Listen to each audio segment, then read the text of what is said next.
मुख्यमंत्री एकनाथ शिंदे यांनी राजकोट किल्ल्यावरील कोसळलेल्या छत्रपती शिवाजी महाराज यांच्या पुतळ्याचा शिल्पकार जयदीप आपटेवर कठोर कारवाई करण्याचे संकेत दिलेत.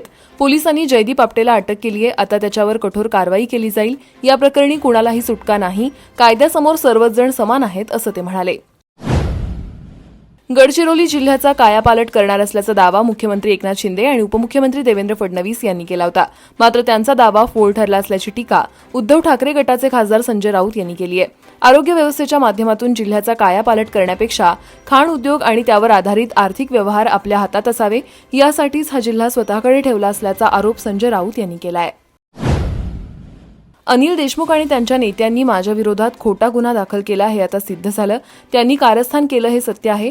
त्यांनी एसपी मुंडेंना धमक्या दिल्या, तुझी नोकरी खाऊन टाकेल अशा धमक्या त्यांना देण्यात आल्या, असं गिरीश महाजन यांनी म्हटलंय. गुजराती नेत्यांना खुश करण्यासाठी देवेंद्र फडणवीस म्हणतात, शिवाजी महाराजांनी सुरत लुटली नाही. फडणवीसांना इतिहास माहीत नसावा किंवा गुजरातला सांभाळणं हा त्यामध्ये हेतू दिसतो. महाराष्ट्रातून गुजरातला काहीही गेलं तरी चालेल, पण गुजरातच्या विरोधी काय बोलायचं नाही, अशी यांची नीती आहे, असा हल्लाबोल राष्ट्रवादी काँग्रेस शरद पवार गटाचे प्रदेशाध्यक्ष जयंत पाटील यांनी केलाय. सोलापूर पंढरपूर भाजपचे नेते म्हणून आलेले पालकमंत्री चंद्रकांत पाटील बुधवारी दिवसभर डाक बंगल्यात ठाण मांडून होते. भाजपच्या ग्रामीण भागातील पदाधिकाऱ्यांच्या बैठकांचं सत्र चाललं.